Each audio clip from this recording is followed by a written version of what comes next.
राधे राधे दोस्तों, आप सभी का स्वागत है आपके अपने चैनल व्रत पूजन और कहानियाँ में। मैं आज आपको ऋषि पंचमी की कथा व पूजा विधि के बारे में बताने जा रही हूँ।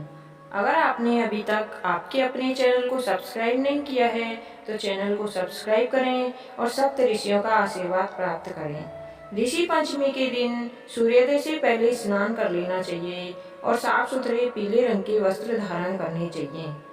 एक चौकी पर सप्त ऋषियों को बनाएं, फिर उनके सामने जल भरकर कलश रखें। फिर सप्त ऋषियों की पूजा विधि विधान से करें, उन्हें धूप दीप और आरती करें।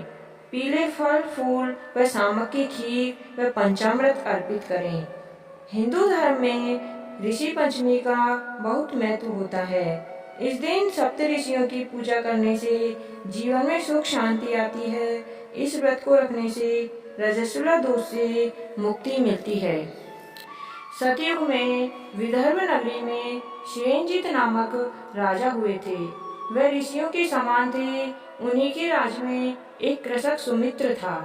उनकी पत्नी जयश्री अत्यंत पतिव्रता थी। एक समय वर्षा ऋतु में जब उनकी पत्नी खेती के कामों में लगी हुई थी तो वह रजस्वला हो गई। उसको रजस्वला होने का पता लग गया था, फिर भी वह घर के कामों में लगी रही। कुछ समय बाद वह दोनों स्त्री पुरुष अपनी अपनी आयु भोग कर मृत्यु को प्राप्त हुए। जयश्री तो कुतिया बनी और सुमित्र को रजस्वला स्त्री के संपर्क में आने के कारण बैल की योनि मिली। क्योंकि ऋतु दोष के अतिरिक्त इन दोनों का कोई अपराध नहीं रहा था, इसी कारण इन दोनों को अपने पूर्व जन्म का समस्त विवरण याद रहा। वे दोनों कुतिया और बैल के रूप में उसी नगर में अपने बेटे सुचित्र के यहाँ रहने लगे। धर्मात्मा सुचित्र अपने अतिथियों का पूर्ण सत्कार करता था।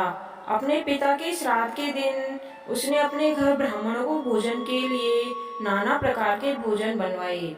जब उसकी स्त्री किसी काम के लिए रसोई से बाहर गई हुई थी तो एक सर्प ने रसोई की खीर के बर्तन में विष डाल दिया।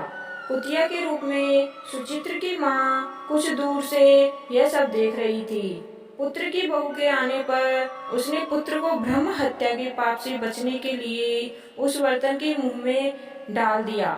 सुचित्र की पत्नी चंद्रवती से कुतिया का यह कृत्य देखा न गया और उसने चूल्हे से जलती लकड़ी निकालकर कुतिया को मारी।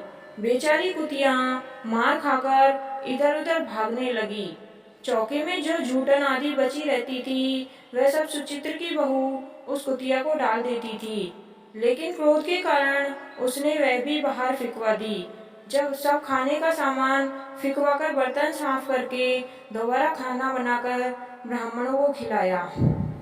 रात्रि के समय भूख से व्याकुल होकर वह कुतिया बैल के रूप में रह रहे अपने पूर्व पति के पास आकर बोली, हे स्वामी, आज तो मैं भूख से मरी जा रही हूँ। वैसे तो मेरा पुत्र मुझे रोज खाने को देता था, लेकिन आज मुझे कुछ नहीं मिला। सांप के विष वाली खीर के बर्तन को अनेक ब्रह्म हत्या के भय से छूकर उसके न खाने के योग्य बना दिया था। इसी कारण उसकी बहू ने मुझे मारा और खाने को कुछ नहीं दी। तब वह बैल बोला, हे भद्रे, तेरे पापों के कारण तो मैं भी इस योनि में आ पड़ा हूँ और आज बोझा ढोते ढोते मेरी कमर टूट गई है। आज मैं भी खेत में दिन भर हल में जुटा रहा। मेरे पुत्र ने आज मुझे भोजन नहीं दिया और मुझे मारा भी बहुत। मुझे इस प्रकार कष्ट देकर उसने इस श्राद्ध को निष्फल कर दिया। अपने माता पिता की इन बातों को सुचित्र सुन रहा था। उसने उसी समय दोनों को भरपेट भोजन कराया और फिर उनके दुख से दुखी होकर वन की ओर चला गया। वन में जाकर ऋषियों से पूछा कि मेरे माता पिता किन कर्मों के कारण इस नीच योनि को प्राप्त हुए हैं और अब किस प्रकार से इनको छुटकारा मिल सकता है। तब सर्वतमा ऋषि बोले, तुम इनकी मुक्ति के लिए पत्नी सहित ऋषि पंचमी का व्रत धारण करो तथा उसका फल अपने माता पिता को दो।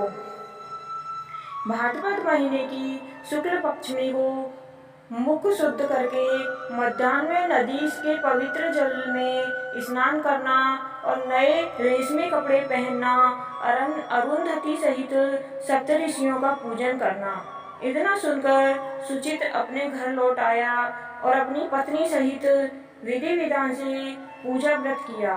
उसके पुण्य से माता पिता दोनों पशु योनि से छूट गए। इसलिए जो महिला श्रद्धा पूर्वक ऋषि पंचमी का व्रत करती है वह समस्त सांसारिक सुखों को भोगकर वैकुंठ को जाती है। कहानी सुनने वाले और सुनाने वाले सभी का भला हो, आपकी सभी मनोकामनाएं पूर्ण हो। अगर आपने अभी तक आपके अपने चैनल को सब्सक्राइब नहीं किया है तो चैनल को सब्सक्राइब करें। धन्यवाद। आपका दिन शुभ हो।